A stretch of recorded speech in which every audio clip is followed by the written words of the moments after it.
right, welcome back to the From Field to Plate podcast. I'm Jeremiah Dowdy, and here today, I'm going to talk to another fellow lab guy. This is Alex with Westend Kennels. Alex, how you doing today? Good. Thanks for having me on. I appreciate it. Yeah, so my whole thing on this podcast is I love getting on people that aren't famous, that aren't out there, like, oh, look, they have 1.2 million followers. Let's get them on here. I like getting people who are real stories, real people, real experiences. So I know that you are a fellow British UK lab guy, just like myself. So kind of give a little overview to people listening, kind of who you are, kind of just where you got started and all that good jazz. Yeah, for sure. So, I don't know how many dog trainers and or breeders out there have a typical path to how they came to do what they're doing, but my path definitely had its curves and its lines. But I grew up loving dog training. I trained guide dogs for the blind with my family quite a bit. We always had working line German Shepherds, so we did a lot of agility and obedience and tracking, and just working with dogs that were bred to work, bred to train, bred to be focused on you, take cues off you, and bred to basically, want to do what you wanted them to do. That was a big driving factor for them, is just doing what they could to please you. And so I always, I enjoyed that. I've always thought of it as sort of like an applied animal psychology. It's one of those things that is almost stimulating as you can make it, and simultaneously, growing up, waterfowling and hunting in general, but particularly waterfowling, was just a huge part of my life, and so when I was able to get my first duck dog, that really changed things for me, because it was an intersection of, many different worlds that I was obsessed with. And so, I went to school in Los Angeles. I went to UCLA and studied molecular biology. Yeah, go Bruins, exactly. Are you a Bruin as well? Oh, if you say USC, I'll punch you. So, all right, well, good. Yeah, no, Bruin. I'm Bruin through and through. So, so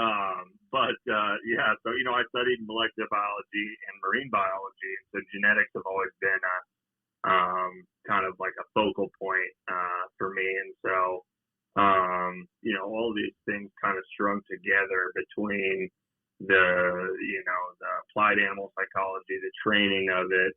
I've always, loved animals and loved animal husbandry and taking care of animals and working with animals. And the waterfowling aspect of it, and the genetics in terms of breeding dogs and selecting for the traits that, I really appreciate in both a working dog, a hunting dog, and a dog that has the ability to be a well-rounded dog in terms of, both excelling in the field and being a really nice dog in the home. And that's really how I got started on the British Labradors, because, to be honest with you, if I wasn't such a avid waterfowler, I'd probably be training German Shepherds right now for the military, or, something of the like. And so, with the British Labs, they have this sense of pleasiness about them that is very similar to a lot of the Shepherds I've worked with, where it's like, they're hyper-focused. They want to work for you. The joy in the work they get out of, besides just retrieving and hunting and that sort of thing, the joy in the training is, working hard to please you. And so, I always say that the most trainable dog is the dog that matches your training style and disposition best, right? So it's definitely a matter of being complementary with the dog that you work with, and British Labradors are very much so that for me. And so that kind of took me down that path. And eventually, I got to the point where I wanted to sort of break away and do it for a living. And I moved out to Minnesota for a while, and, worked for a big field trialer out there for quite some time. Kind of cut my teeth on really doing it professionally. And then I came back to Montana. I'm in Missoula, Montana now, and started importing dogs. And all my dogs here are either imports from overseas, so bred overseas that I brought over, or dogs from breedings of imports that I brought over, like my imported dogs that I've held back, for one reason or another. Typically, it's because I want to enter them back into my training program. So that's kind of what I'm doing now is, and that's kind of how I got there. I suppose there's a lot going on in between, but so long story short, now I've gotten to the point where, this is my full-time gig, has been for about 2 years now. Although I've been, training for obviously a lot longer than that. And, spring and summer, about 6 months out of the year, I'm, training dogs full time. And then in the fall, I send all the training dogs home, and, I've just got my crew here, and we just kind of trailer around and run around and chase birds all over the place. So that's kind of the setup now and what I've been up to for some time. Well, as a guy who owns a British Lab as well, I can tell you the same thing. It is insane, their drive to please and want to work. Yeah. And it's insane because I'll go out to the duck blinds, I'll go out to the dove fields, I'll go out to the pheasant fields, and you see all these other dogs that are out there, and you got your pointers who are great, but they're spazzes, in the house and out of the house, and it's like they're always on, they're never off. I mean, like a buddy of mine, he's got a poodle pointer, and that dog is insane. Like it's the dog never turns off. And one of the things I love about having the British Lab, and it's a lot of times people are like, British Labs, I don't get it. Well, they're a smaller lab, but their drive is insane. And when we get home, my dog's name is Doc. He turns it off and he becomes a family dog. But the moment he sees me grab a shotgun or he sees me grab my whistle, it's like his entire demeanor and mindset changes because it becomes his job all of a sudden, becomes his life, becomes his whatever. And, you could throw a tennis ball for him for 17 hours. And even if he didn't want to go get that tennis ball, he'd still walk out there, get the tennis ball, walk back to you, heel, and wait for you to grab the tennis ball. And you throw it again, he'd look at you and he'd walk out there and get it. That's why I got to tell the kids too, like, hey, stop throwing the freaking ball. You're going to kill him. And it's funny because when he did some finishing training down here with one of the number one, lab guys in Southern California, Starlight Kennels, and they told me the same thing. They're like, we usually don't train British Labs, but he's insane. Like he was their favorite dog to like finish. Cause I did all the basic, but I'm like, dude, I in Southern California, I can't go out to a field and finish train.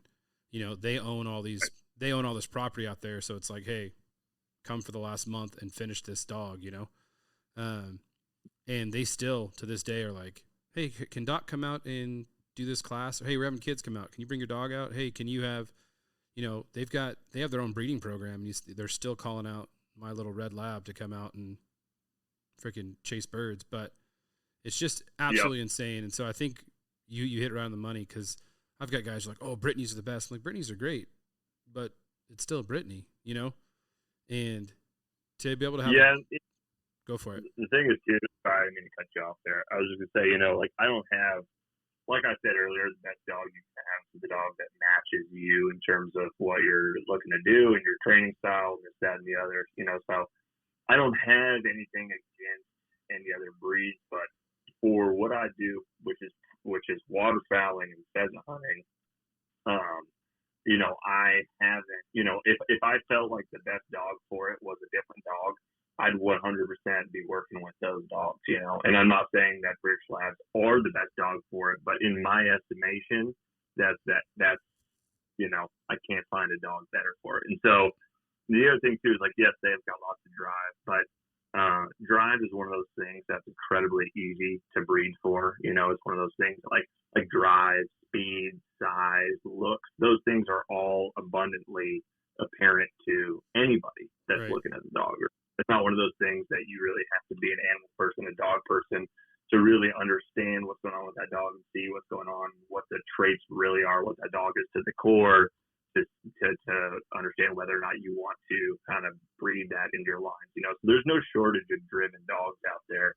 But I had a much easier time finding driven dogs that has incredible, composure in hunting situations.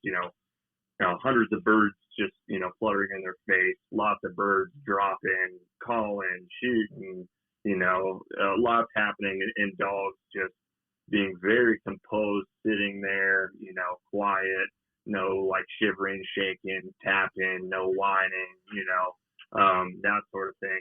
And so to me, it's kind of like, I would only bring a dog on a hunt if they truly were adding to the value of the hunt. Like I don't bring a dog out just to bring a dog out and have it do something that resembles what a hunting dog does.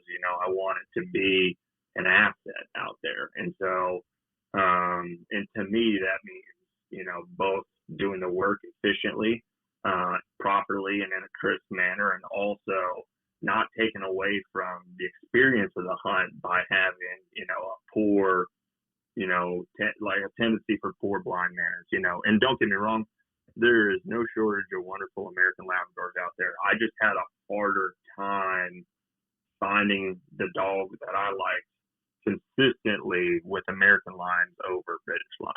Yeah.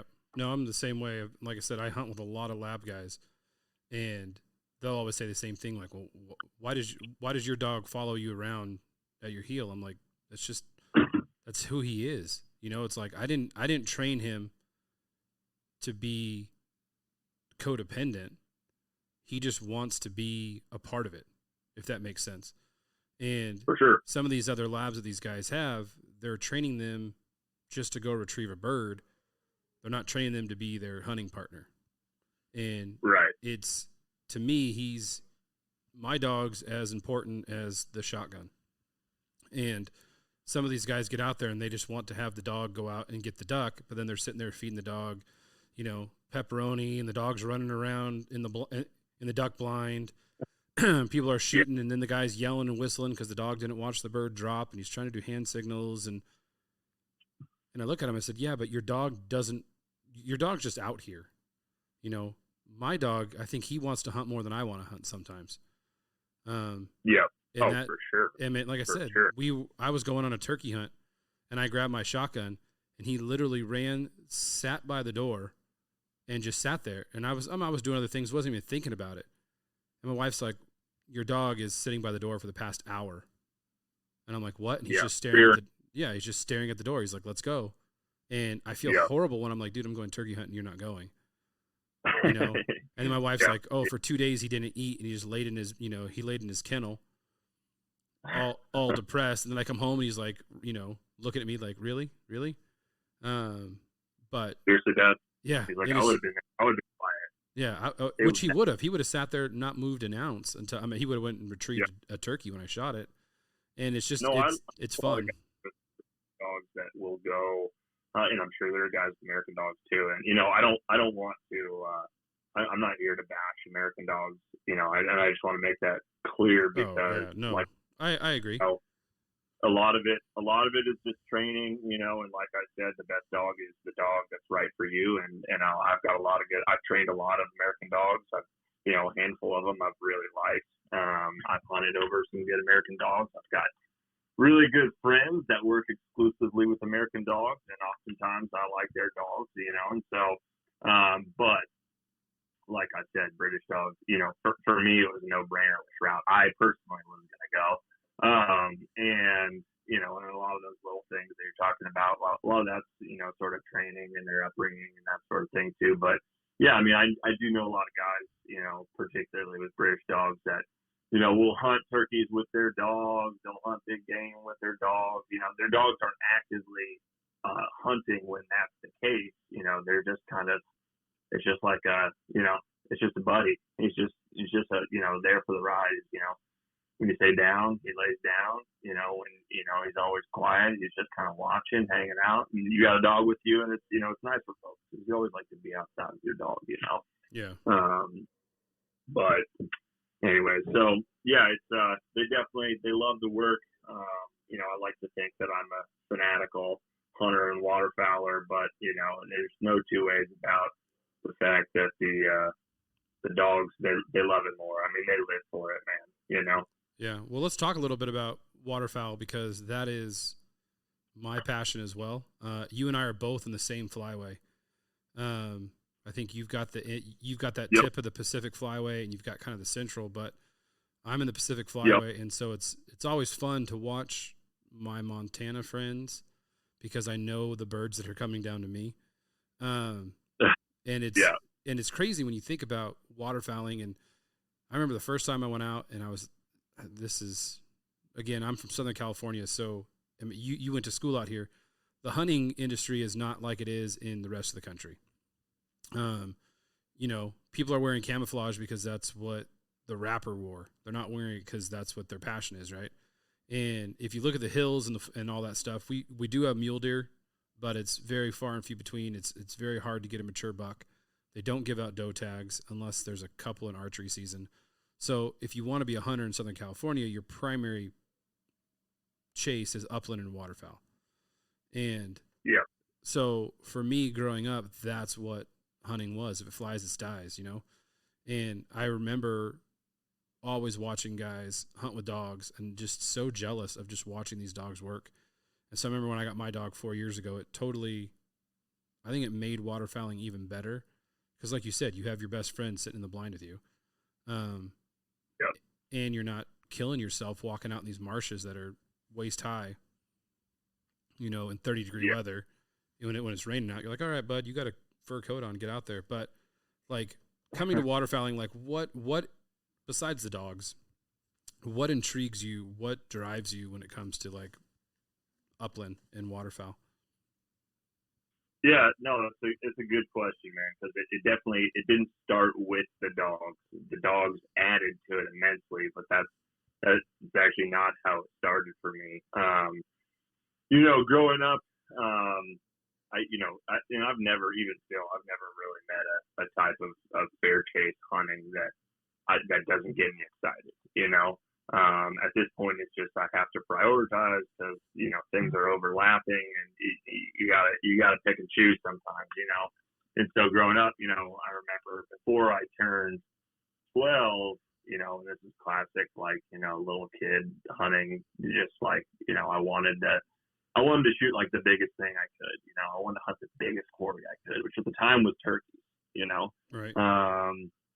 And so I got really into turkey hunting, and my dad worked hard to help get me out, and I had some mentors teaching me, and that was the first time that I was doing a type of hunting, and I was young, I was in grade school at the time, type of hunting that was very interactive. Turkey hunting in the spring, you're calling birds, they're calling back, there's a lot going on in the woods. And that sort of opened my eyes to interacting with wildlife in a completely different way than I had before. And don't get me wrong, I love spot and stalk hunting. I absolutely love it. But there was something about calling them and communicating with them. And, turkeys have so many different vocalizations that they use. And it's just it's like they have their own language, and sort of tapping into that and trying to dupe them and out chat the other hens, real hens that are in the woods, and bringing that tom and this, that, and the other. That really scratched my itch. That was something that I thought was just the absolute coolest thing on the planet. And to this day, springtime to me means turkey hunting, and I do it a little bit less than than I used to because, obviously I train full time in the springtime and it's quite a busy time, but, spring's turkey season, and so when I got introduced to waterfowling, it had a similar, not in the same way, but just, there's calls involved, right? You got, every bird has its own sounds. I mean, primarily you're using, mallard call, teal whistle, pintail whistle, widgeon whistle, honker call, speck call, maybe snow call. But there's definitely that element to it, and the idea of luring them into you, putting in the work, scouting, figuring out exactly where they want to be, setting up, putting out a natural spread, putting a great hide together, sweet talking them and coaxing them in. That was very stimulating to me, So that's kind of what, when I think I was 11 or 12 when I went on my first waterfowl hunt. And it was over from there, and I think that's the story of a lot of people with waterfowl is, it's a pretty polarizing thing. Most people aren't really indifferent about it. They're either like, yeah, I'm not really into it. I don't like it. I don't really want to go waterfowl hunting. Or, they end up building their life around waterfowl hunting because they're a full-blown addict. You know what I mean? And that the latter is definitely the route that I ended up taking because it's, it was so stimulating to me. And I actually, I grew up in Northern California, and so I grew up hunting the northern Central Valley, and the waterfowling up there is Where'd you grow up? World class. What's that? Where'd you grow up? I grew up in Palo Alto, California. Oh, okay, yeah. Yep. Yeah. So, and all the buddies that I ran with are still very close friends of mine, are all, sort of up in the Chico area, the kind of the northern third of the Central Valley, and that's where I grew up, doing most of that in the grasslands of California down by Los Banos. That's where, Los Banos and the rice fields and in the grasslands, hunting those ducks are insane. Yeah, it's really good stuff, man. And, people don't realize how good the waterfowling is in California. I think that Los Banos, and don't quote me on this, it's either in the Western U.S. or Western Hemisphere, but the grasslands are the largest contiguous marsh in one of those two. I forget whether it's the Western U.S. or Western Hemisphere, but any way you look at it, I mean, it's a significant chunk of wetlands, and there's just phenomenal waterfowling. There's so much food. The weather is somewhat fair, so the birds stay there for quite a long time. And I mean, to this day, I've still never seen bird numbers like you do when you're in the right spot in California and the migration is on and it's weather moving birds around, and it's just it's an Agio-esque sight to the whole. And I think one thing that a lot of people, they just think of California, they think of politics. But I tell everyone that, like, we have some of the best hunting, and we have more species than most states in the entire union. When it comes to diversity, we have all three types of elk. We have Rocky Mountain, we have Thule, we have Roosevelt. We've got 4 different types of quail. Almost. Are there Rockies? What's up? I don't think there are native Rockies in California. No, but they've been brought in, and now they're having established. They've expanded from where they've brought them in like on the Grapevine area, and they've gone through. But you can shoot all 3 types in there now. That makes a lot of sense. But some of those Thule bulls on the tail are they're definitely plus size. Oh yeah, and then if you get up to the top and by like up towards Oregon, and you're getting those Roosevelts, which are like moose size elk. But you look at, like, when it comes to upland game, we've got pheasant, quail, chucker, we've got the dove, we've got the migratory, white wings that are coming in and staying, and they're going down to Mexico.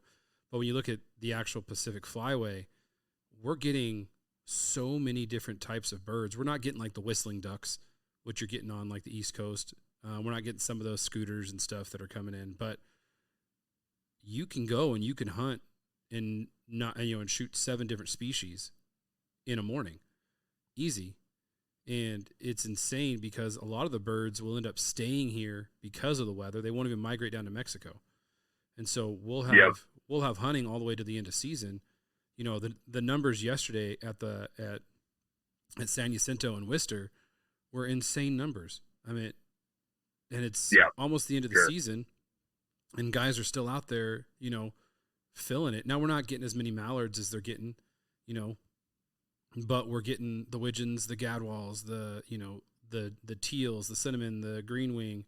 We're getting all those ducks that are coming out here, and it's so kind of, I don't know, as a local Californian, it's depressing sometimes when they just get bashed on. And I'm like, you don't understand.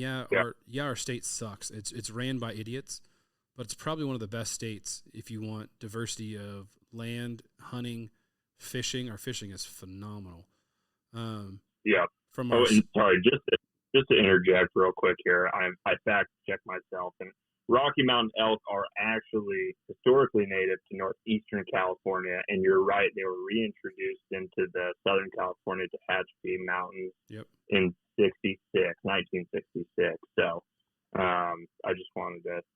I was like, I knew they were coming in from. They were up in Tahoe area, and that's out of the Tule range. That's where the Rocky elk were.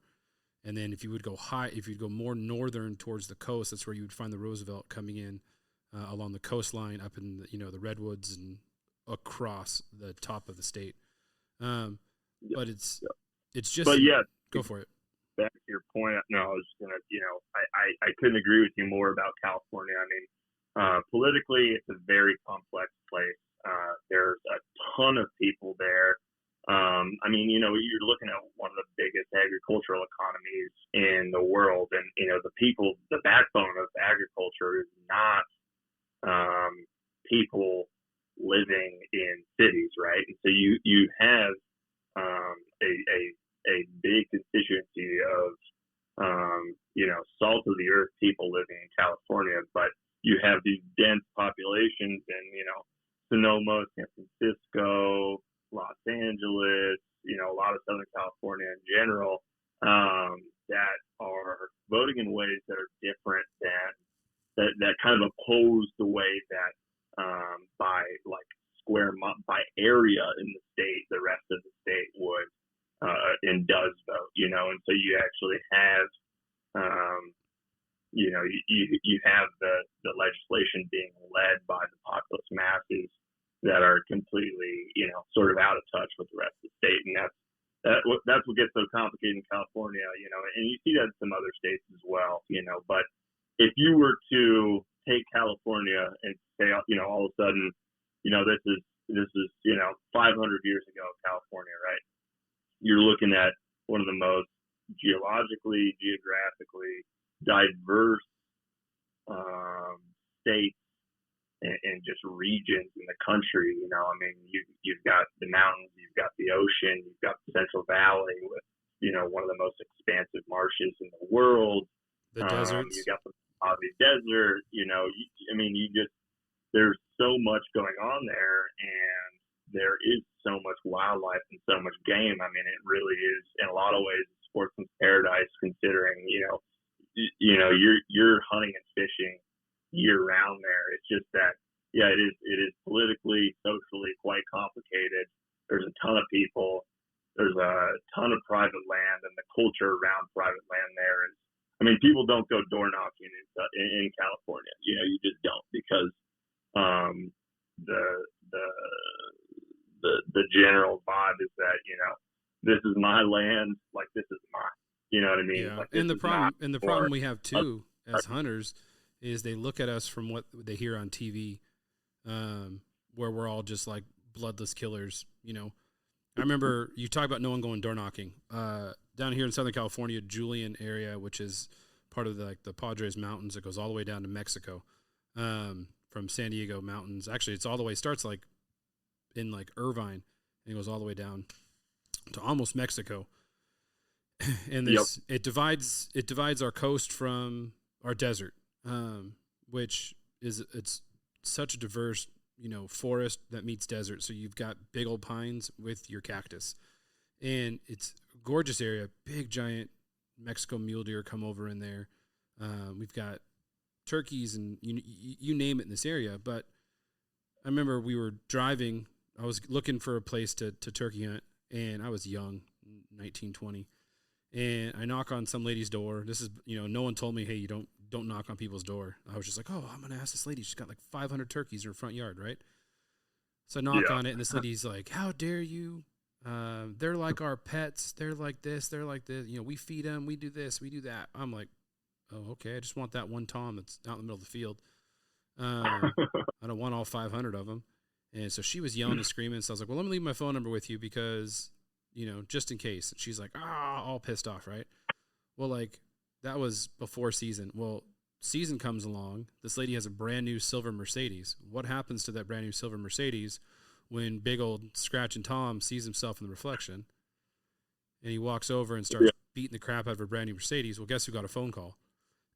And come kill these birds. Come kill them all. They're all blah, blah, blah. And I was like, oh, it's funny how when your personal, life gets affected by these animals that all of a sudden it's like murder them all, kill them all, And I was like, well, I can only legally shoot 3. She's like, shoot 3 then. And I was like, okay, I'll be back tomorrow and the next day. And, shot 3 big old toms off this property. And it's still an area that I can go down and, talk to this lady and go hunt this property. And it's, yes, door knocking is hard, but it is doable. And it is, it is hard because a lot of the people that you are knocking, they have this, it's my land, get off my land. Sort of like watching Yellowstone, right? Like, oh my gosh, don't even go near my fence. And it's just crazy. I mean, but I don't know. I love hunting. I love bird hunting. And I think my passion for waterfowl and turkey is the same as you. I remember the first time I was sitting in the turkey woods and I let out, a yelp and the freaking forest erupted with, thunderous hammering. And I went, yep. Oh my gosh. Like I almost peed a little bit. I probably did pee a little bit. And I remember just sitting there like this. And then I had a tom that was behind us in the bushes and he was so close that we could feel his drumming and his beating. Yeah. Like I felt his of his drumming inside of his chest, inside of my chest. And I remember like I've never shaken when I've shot something. Like, oh my gosh, I shot a buck and I'm shaking, right? I was sitting there going like, dude, this is the best. And then he came out and he came running out and just attacked my Jake decoy. And I remember I almost let him get away because I was just so enamored at him beating up that Jake and how big he was and how like I had done this. I had called him in. He was held up, so I start scratching the ground with my hands, like, sounding like fighting. I'm flapping. I didn't have any wings at the time, but I took my hat off and hit it against my leg. Yep. And this dude came in ready to freaking fight. He thought there was that Jake was taking his girl. And I remember I had watched it for like 3.5 minutes, and I was just like, dude. Till finally he was just gassed and winded and looked right at me, and I was like, sorry, bud. But the same thing happened the first time I went waterfowling. It was pouring down rain. It was like 42 degrees. I was actually up by Reading. What's it called? It starts with the B. Bernie. And and we were up there hunting, and I remember it was pouring down rain. It was freezing cold. I had water in my freaking waders because I bought cheap waders. I'm like, this is the stupidest thing in the world. Like, guys who do this are insane. And all of a sudden I see, a whole bunch of ducks I was by myself, a whole bunch of ducks kind of make this circle. And so I just started letting out the calls that I've been practicing, looking on YouTube or not YouTube, on those old videos. Remember those old Primos, like VHS and DVDs? They used to send out when you bought a call. It was like, put this in, and you watched, like Will Primo sitting there like, meh, meh, meh, meh, meh, meh. You're like, all right, Will, I can do the same thing.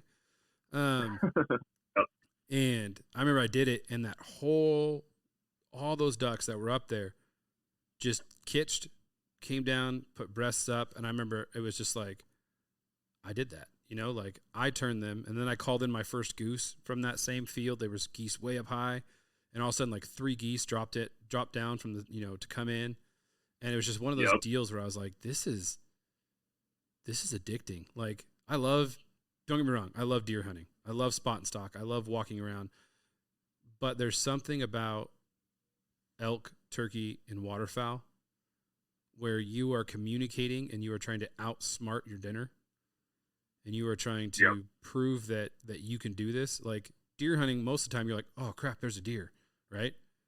Or, or hey, I know they're coming into this food plot or whatever. And same thing with quail and chukar and pheasant. You're walking, all of a sudden, like your dog's like, hey, there's one here, dummy. And then the hunt's on. But I think when you're able to communicate with a bird, we were hunting in northern Washington. I was trying to get my World Slam. And we were up in these mountains, these public land mountains, rolling mountains. You go up 2,000 feet on these mountains. And I remember we were exhausted from hiking around and trying to put out spot calls. And we sat down and we're eating lunch. And I remember we're just sitting there kind of talking, and I sneezed super loud. And when I sneezed, I heard, and I just froze, and I was like, we threw up our face masks, we threw our lunch in our backpack, we like put our shotguns up on our knees and put on our gloves. And I remember I just let out like just a yip, yip, yip. It was like, it was like, oh, and next thing you know, dude, running down the freaking mountain at us. No decoys, nothing. Again, we still had like peanut butter and jelly in our beards. And, he comes running in and he just halts. A hot bird. Oh, he just stops. And I'm like, freaking, we've been going at this for like 3 days, and I sneezed, and this bird, but it was like, there's something about that communication and bringing that bird down the mountain at you. And that is effective. And that's, I don't know. I think that's my favorite part about hunting, besides cooking, and we'll get into that next because I know that you said you're a big cook and like to eat all that stuff too. But I think that to me is when you can communicate with your game, and I think that's where it comes in with the dogs also, is because when my dog is watching the same thing I'm watching, it's crazy when your dog knows which bird you're going to shoot. Yeah. If that makes, I mean, if I remember we were dove hunting this year. This is the best year my dog's ever done. And it was second season. We're out there, and there's like 13 different flocks coming in. And I click my safety, and as soon as I click my safety, of course, my dog's eyes are on the sky, right? Yep. And I remember I pull the trigger, and it's like, again, there were so many birds coming in, but as soon as I shot that bird, like his eyes were like, got it. And I just said his name, dude. He took off, and it was one of those moments where it was just like, when you see that when you're duck hunting, when you're quail hunting, when you're whatever, to watch your dog and you be on the same page is just, I don't know. It's one of the coolest things. And there was this dog trainer in the field who trains Malamutes for the police department. And he came over to me and he goes, hey, that was fun to watch. And I go, what? He goes, I train police dogs for a living. He goes, and it's funny to watch your dog act just like the police dogs do, like the way that he was responding and listening and, hand signals and all this other stuff. And I was like, oh, thanks, man. That means a lot. And he goes, and I lost a bird over there in the bushes. What do you think about your dog going and find it? And I was like, all right, yeah, sure. Yeah. So I walk over there and I was like, hunt him up, dude. I mean, this stuff was thick, briars, and out he comes prancing with it in his mouth. And the guy puts his hand down. I go, my dog will never give you a bird, just so you know.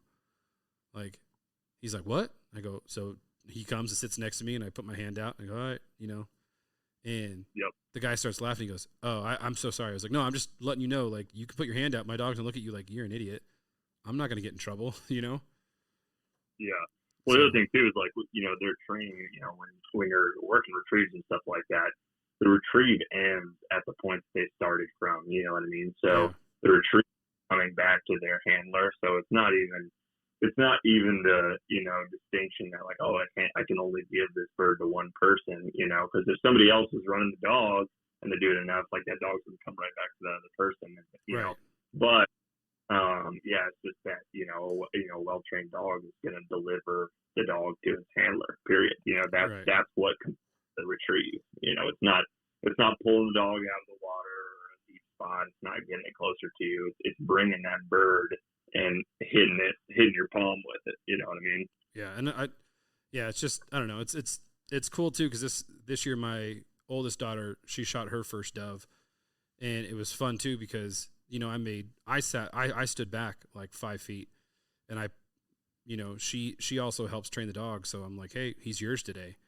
and it was fun to watch her like control him and him listen to her. Yep. Because he was, when she shot her bird, it was a phenomenal hit, and he just watched it, and she's like, well, so she stood up or she started to walk out to get it. I go, hey, you have a buddy who's been staring at that bird since it dropped. And she's like, oh yeah, Doc. Ooh, he runs out, grabs it, comes right back, sits next to her, and she's like, give me the bird. I go, that's not how you say it. She's like, all right, release, and but it's just funny for her. But then at the end, it was just like, she's like, did you, one hit the bushes? She's like, I didn't see it. I said, he did, so send him.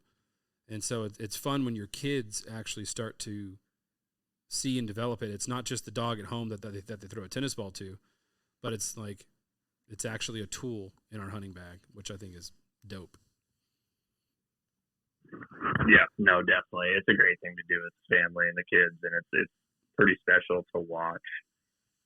The dog that you put so much time into, working well with someone else that, you care about. And it brings something to the hunting experience that, I know a lot of guys now that are like, if they can't bring their dog, like, they're not going. Yeah. You know what I mean? Because it's not even, it doesn't mean as much to them anymore if they can't do it with their dog, Yeah, I went out dove hunting a day. Well, I went with a buddy, and we were out the dove hunting. I was like, this sucks. Like, dove hunting is one of my favorite hunting, but to not have your dog out there, I don't know.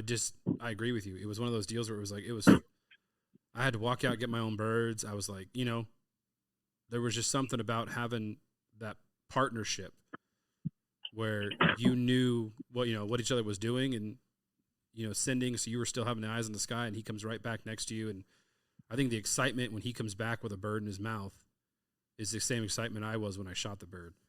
And I think that's where it's fun. But, well, I know we've been talking for 40 minutes, so let's kind of talk a little bit about, eating some of these birds and eating some of our game. So, I mean, I can talk about cooking and eating all day long, but what are some of your favorite type of dishes that you like to cook and you like to make at home with? I mean, we're talking about waterfowl, turkey, and upland. So what are your favorite, like, bird style recipes? Your go-tos with bird. Yeah. So my go-tos, I mean, sorry, 1 second here. I just had to, I got puppies, so I'm just kind of doing a thing here and there, but let me just walk back into the office here so you can hear me properly. Yeah, so, with ducks, my favorite thing to do is take like a big fat mallard or pintail and pluck the whole, breast side of it basically, and the legs, and then around just down, like not the whole back, but just kind of down below the breast on the sides. And then I'll cut out both breasts and both legs on one contiguous piece of skin, but there's no bone in there. And so it's all on one piece of skin, right? And so, and then I'll score that up, and I'll get and you basically score it, right, to open up some of the fat and stuff like that. And it just gives the fat a much higher, surface area to volume ratio, so that and it's open skin now, so it renders out much easier. And and I'm preaching to the choir over here, but so I'll put that, like, skin side down in a searing hot pan, and just the fat begins to render out immediately, and so that bird basically starts frying in its own fat, skin side down. You want that skin to get nice and crispy. And then I'll flip it over, and it's a hot pan, so, sometimes I can't quite get the full thing cooked to where I want it before it starts to char a little bit on bottom. So I'll flip it over for a couple minutes, and then I'll actually put it in the oven at like 350 for 5 minutes. And while I'm doing that, I'll take all that fat that rendered out and make like a little, like, wine reduction, either blueberry, blackberry, like pan sauce type thing. And then pull that bird out, and you got a rare to medium rare bird with that crispy skin on top, and that, wine reduction sauce over it. And something about, the wine and the berries and the way that reduces, it's so good. And honestly, I mean, I know duck gets a bad rap, but I don't think a lot of people have had it cooked in a way that, like, I had some duck last night and I didn't even make any sort of stuffed pan sauce with it or anything. I just, I just did it in the pan just the way I just described. And when it's medium rare like that and that skin is crispy, I mean, it literally tastes like a delicious piece of beef. It does not taste like a duck. And there's no hint of liver or anything like that, and that's one of my favorite things. I also, will breast out some birds, and then I'll throw those in the sausage. I'll take the legs, off of a lot of birds, and at the end of the year, I'll make like a big confit batch of confit. So I'm basically just get the sous vide rolling and vacuum seal a bunch of duck legs skin on typically I do it skin off now that I think about it. But vacuum seal them in there with a bunch of duck fat, and they're basically just slow cooking in duck fat. And at that point, you just can tear everything off the bone there, and you've got just delicious, like oily, moist duck meat that you can kind of brown really quick, put on some tacos, put on pasta and burritos, whatever, and that's really good. I think it's great that you're talking about legs, because I think a lot of birds, the leg is my favorite part. Leg and thigh on any bird is my favorite part. They're just a little tougher oftentimes, so you gotta take a different approach. Yeah, you got to work on it. It's not like going to the state fair and getting a leg, a turkey leg, and munching on it and be like, this is great. Right. And that's why I tell people, I go, once you understand the mechanics of the animal and the structure of the meat, cooking becomes fun. And I've made my living off of taking the parts that people don't want to eat, making them cool, edible, and attractive. And so it's fun when other people talk about, plucking the skin side of the bird, because a lot of people they think ducks are so much harder to pluck than they are. Now, sometimes you get those pen feathers that are a pain in the butt, but you can literally put on a plastic rubber glove and rub your thumb up it like you were like massaging your girlfriend's back, and rub up that duck breast, and those pen feathers actually stick to that rubber glove, boom, and come right off. Or you can do a wax, or you can do a wax bath, or there's so many different things you can do. But I think when it comes to eating, is when you can find that wild. I think a lot of misconceptions around waterfowl and wild game meat in general is it has to be cooked well done. And I think when you cook a wild game animal well done, you ruin the essence, and that's where that quote unquote I don't like the taste comes in. Because I've never there's people that hate venison. I cook it for them, they're like, this is phenomenal, but I'll only eat it if you cook it. I'm like, I can teach you how to cook it. We were at duck camp, and I plucked a bunch of gaddies. We shot a crap load of gadwalls, and I plucked like 14 of them, and I was like, I'm gonna do stuffed roast duck for everybody, because I just could, right? And there was like 6 guys at camp like, we don't eat duck. I was like, you just came and shot your limited duck, you're not gonna eat duck? Oh no, unless we're gonna make it into poppers. I was like, well, no, like, I'm not making poppers. So at the end, though, those guys were like, okay, well, cool. Can you give us this recipe so we can make this at home? And so it's like, I love taking away the misconceptions that stuff isn't good and stuff isn't tasty. Like I posted the picture of a heart, the heart jerky, and some dude just commented, he's like, oh, the hearts belong in the gut pile. And I was like, cuz you never had it cooked right. He's like, well, I tried it one time and it tastes like crap. Well, because you probably just literally took it out of the animal and threw it in your frickin' fridge for a week, or your animal was whatever, or you didn't cook it properly. You probably overcooked it.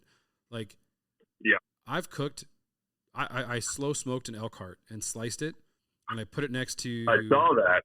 And I put it next to. I went to a party. That was a bunch of venison hearts that I love smoking hearts. They're just really hard to keep lit. That was a dad joke. I apologize, but. I took this giant elk heart, I smoked it. I stuffed all the ventricles full of rosemary, garlic, thyme, till the whole thing was just stuffed with all, I didn't clean out any of the vent. I just with cold water and cleaned it out and pressured it out. Yep. And I remember I sliced it, and this dude put it next to like sliced filet mignon. Now I can't eat beef, but the people were grabbing it, and the heart went before the sliced filet. People are like, well, what kind of meat is this? Hey, what kind of meat? Oh, it's so tender. It's so flavorful. It's so juicy. It's so, I'm like, oh, that's an elk heart. And they're like, wait, what? You know, I go to SHOT Show every year and I bring different random jerkies. You know, I brought coyote jerky, bobcat jerky, beaver sticks, or I took a bunch of beaver. But this year I'm doing heart jerky. And there's a bunch of people like, oh, we're not even going to try it. And I said, I have a rule. If you don't like it, you spit it in my hand, but you got to take a bite. And I've never to this day had anybody spit. Yeah, I've never had anybody spit food in my hand. I remember we were talking about Will Primos a little earlier. We were at SHOT Show a couple years ago. I brought bobcat jerky, and we're sitting at the Mossy Oak booth, and Will comes over and talks. He's like, oh, Will, you got to try this. You got to try this. And Will's like, what is it? He's like, oh, it's jerky. So Will grabs a piece out, and he's like, what kind? And I was like, oh, it's bobcat. And he goes, you ain't going to eat this crap. And I go, Will, like, take a bite. If you don't like it, spit it in my hand. And literally, they're filming this on like for his show. And I put my hand out. I remember he takes a bite and looks at me and he goes, "Son of a bitch! I got to start eating. Cats." And he reached into the bag, grabbed a whole handful, put it in his front pocket of all these jerky sticks. He's like, "Thanks." And he just started eating the jerky. And I was like, "It's fun for me to change people's mindsets when it comes to the way food and wild game is going to be cooked." So, I don't know. It's just a fun little story of getting Will Primos to eat a cat, you know? Well, definitely, yeah. I mean, the thing is that hunting is an incredibly sustainable way to source nutrients, right? And so if you can take the things that you're pulling off the ground and displace what you would otherwise be buying at the store, you know, then you're doing a good thing. You know what I mean? You're doing 100%. A good thing. I remember when COVID hit and the meat, you couldn't buy meat anywhere, especially here in California. I had people from my church who were anti-hunting calling me, asking me for meat because they hadn't had meat in 2 weeks and their families needed food. And I was like, well, I got 3 freezers full of it. So I remember I would literally just like, well, what do you guys want? And it was like, oh, we want ground. I save a lot of legs, like whole legs, just because I like to do, maybe I want to cook a whole leg or butcher it or whatever. Yeah. And I remember I took like 300 pounds of venison and just ground it and put it in 1 pound bags. And I went to church on that, you know, no one was doing anything. So I just drove to people's houses and I was like, hey, here's 10 pounds of ground. Hey, here's 10 pounds of ground. Hey. And it's like going around, and it was funny because out of all those people that went or that I gave food to, I have now taken 7 out of those 15 families to hunting trips. And I love it. And it all was because of the food they ate and changing their, you know, and then people were like, still, they didn't have money. So I'd make 4 batches of, you know, elk lasagna, and I would put it, you know, in aluminum pans, and I'd just drop off at 5 different houses. Hey, here's lasagna. And it was crazy when people actually tasted real meat. Right. And then there was a story behind the meat. It wasn't just grocery store, vacuum sealed, no idea, grab a 10-pound block of steaks, and like I could tell them, hey, this is the elk that we shot here, or hey, this is whitetail from, you know, Mississippi, hey, this is blacktail from Central California off of a winery, look at the red hue to its fat because it was eating grapes, you know. Like there's a story behind the dinner. And I think for us who are hunters, waterfowl, upland game, big game, you know, high fence, low fence, public land, private land, I don't care. When we come together, there's a story around dinner. And I think, you know, you as a dog trainer, I think it's got to be very satisfying for you to be a part of so many people's stories when they're taking their dogs out and their dog's working. I bet you get stories all the time like, oh, look at this picture, right? I know that, like, hey, the dog you trained, here's the duck hanging out of its mouth. It's got to be so rewarding for you. It's sort of like me, who is a chef, and someone sends me a picture of food they made of one of my recipes. Like, it's got to be the same feeling. Oh, totally. Yeah, no, 100%. You know, someone, especially with the pups that, you know, was born and raised here at Westend Kennels, and they send you a picture a year later and their dog's in the blind, you know, bringing back and just has a beautiful retrieve on a beautiful bird, and they're just cherishing every moment of it. I mean, I love it. You know, love that, and I love knowing that when I'm, handing over these little puppies, it's gonna be, they're gonna be in that person's life the way that a real special dog is. Like, you grow up with those dogs that you'll just never forget, and this is what that puppy is gonna be to them. Yeah. And I love that. But yeah, I mean, there's an immense amount of satisfaction when you see that, and and then sometimes I'll get photos of dishes and stuff like that, or people are just brought to you by Fido, you know what I mean? And it's fun. It's definitely fun, and the other thing too is that, like, when it comes to wild game cooking, I don't, or when it comes to cooking in general, I don't get motivated to really, like, throw down and cook unless it's, there are elements of it that I, harvested or foraged or something like that. That's really what gets me excited about making dishes, making something good that I really like, out of something that, I pull off the ground. No, 100%. Well, I know it's been about an hour, so I don't want to keep you from those dogs. So tell everyone where they can find you. I mean, I know you still got some puppies for sale if people are interested in buying a beautiful black lab.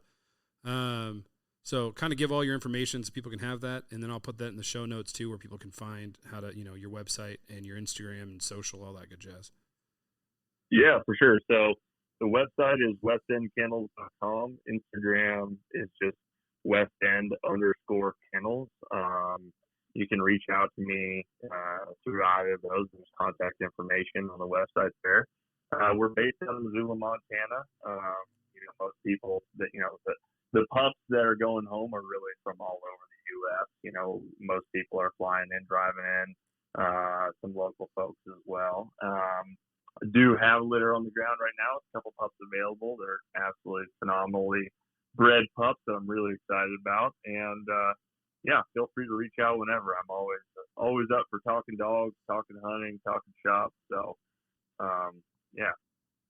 Well, I appreciate you coming on today and wasting some time talking about hunting and dogs and especially food. So I appreciate it, Alex. And hey, man, it's my favorite thing to do, and definitely wasn't a burden. I appreciate you having me on. This is nice.